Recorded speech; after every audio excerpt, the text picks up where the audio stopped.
बच्चों, आपके साथ ऐसा कभी हुआ है कि आपने अपना आंसर बहुत अच्छा लिखा है but still you have not got full marks? The reason is that there are two secrets of how the toppers write. तो आज मैं आपके साथ वो दो सीक्रेट शेयर करूंगी. तो फर्स्ट सीक्रेट है प्रेजेंटेशन स्किल. अब क्या करना है प्रेजेंटेशन स्किल को अच्छे करने के लिए? Number one is that you have to write your answers neatly. तो आप अपने आंसर्स को कंसिस्टेंट हैंड राइटिंग नीट लिखिए, ज़्यादा स्क्रिबलिंग मत कीजिए. अगर मान लीजिए कहीं पे यू हैव टू कट गलत हो गया है तो जस्ट एक strike out. So learn to not make look your paper messy. Second point ये है कि आपके आंसर्स के बीच में एक आंसर लिखा दूसरा आंसर लिखा, gap, leave a gap, one line gap रखिए and draw a line. Automatically your answer sheet will look nice. Third point क्या है, आपका आंसर शीट अच्छा लगे देखने में, इंप्रेसिव लगे देखने में, is that whatever diagrams you are drawing. बहुत बार होता है साइंस के पेपर में, बायोलॉजी के पेपर में हम डायग्राम्स ड्रॉ करते हैं. तो डायग्राम्स पेंसिल से ड्रॉ कीजिए, उसको नीटली लेबल कीजिए with your pencil and label it with scale. बहुत बार बच्चे कैजुअली ऐसा हाथ से लाइन खींच करके लेबल कर दिया. No, please don't do that. Take every small little things very seriously. Don't forget to write the title of the diagram, like जैसे बुक में लिखा रहता है figure of heart, figure of longitudinal section of the heart. जो भी figure है आपका उसको नीचे में लेबल कीजिए that what is that figure. Labelling तो आपने वैसे किया that this is this part, this is this part, but नीचे में डू नॉट फॉरगेट. बहुत बार ऐसा बहुत बार होता है कि बच्चे ना अभी बोर्ड के पेपर्स में, क्वेश्चन पेपर्स में क्वेश्चंस के बहुत सारे सब पार्ट्स होते हैं. अभी क्वेश्चन का लिखा हुआ है 1A1, आपने 1A लिखा, 1 अपना कुछ रोमन 1 है, आपने शायद कुछ नॉर्मल 1 लिख दिया. ऐसे नहीं चलेगा. तो you will think that why I am telling you these things now. अभी तो हमारे बोर्ड एग्जाम में 6 महीने बाकी है.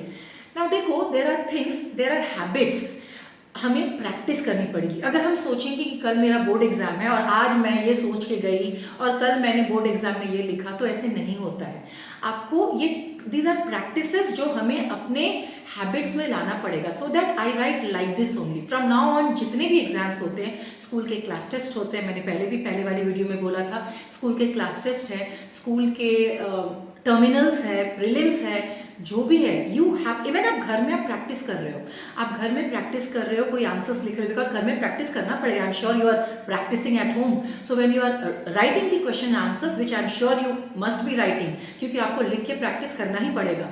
तो जब आप लिख के प्रैक्टिस करते हो तो आपको ऐसे ही प्रैक्टिस करना है. अब जो सीक्रेट नंबर 2, टॉपर्स का सीक्रेट नंबर 2 क्या होता है? स्ट्रक्चरिंग. आप अपने आंसर्स को, how you are writing, so structuring your answers. What is the meaning of structuring your answers? मतलब देखो, मैं मैथ्स के एग्जांपल से शुरू करती हूँ. सपोज मैथ्स में हमारा मीन मोड मीडियन वाला चैप्टर है, मेजर्स ऑफ सेंट्रल टेंडेंसी.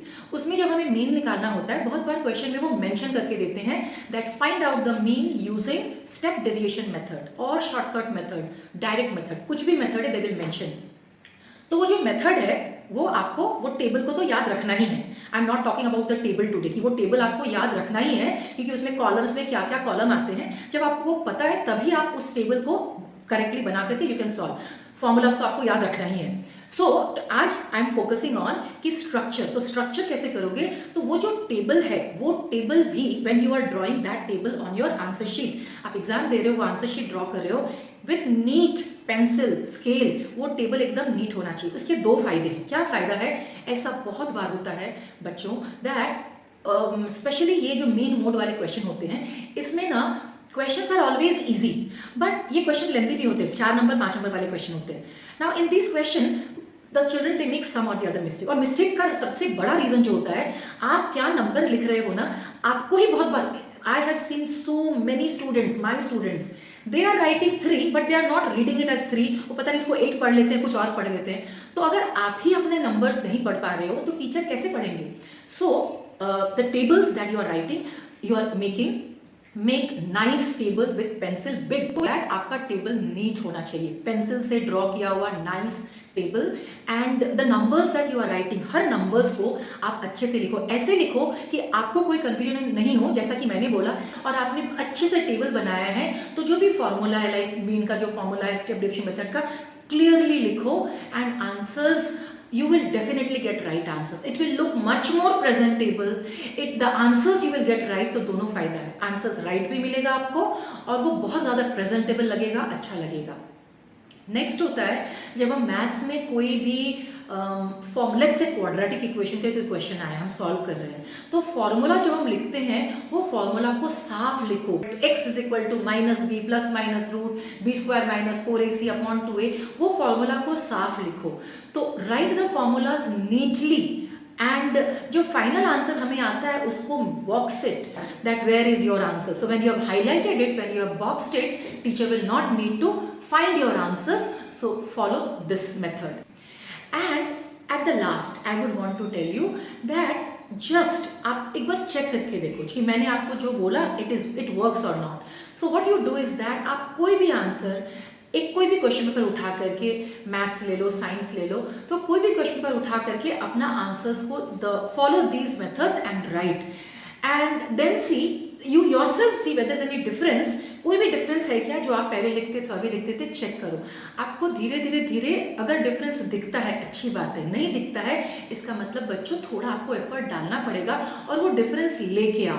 मतलब अभी से आपके पास जो 6 महीने हैं, आप इम्प्रूवमेंट करो in what your answer sheet looks like now. आज की डेट में जब आप एग्जाम देते हो तो आपका आंसर शीट जैसा दिखता है, प्रैक्टिस करते करते जब आप बोर्ड के एग्जाम देने जाओ, आज के आंसर शीट में और तब के आंसर शीट में डिफरेंस होना चाहिए. That answer sheet should look 50%, 60%, 70% better than what it is looking today. 100% is okay, आप ट्राई करो. 100% नहीं होता है कोई बात नहीं है. अगर 50%, 60%, 70%, 80% पे इंप्रूवमेंट होता है, it will make so much difference in your marks. So इन बातों का ध्यान रखो. एंड वन मोर थिंग, जब आप मैथ्स के लिए मैंने बोला, और जब आप साइंस के आंसर्स लिखते हो तो साइंस के आंसर्स में कोई भी कीवर्ड है, when you are writing, let's say you are writing characteristics of the muscles और characteristics of voluntary muscles are, तो आप जब आंसर्स लिख रहे हो तो characteristics of voluntary muscles are, try to underline it. तो अंडरलाइन करो, कीवर्ड्स को अंडरलाइन करो.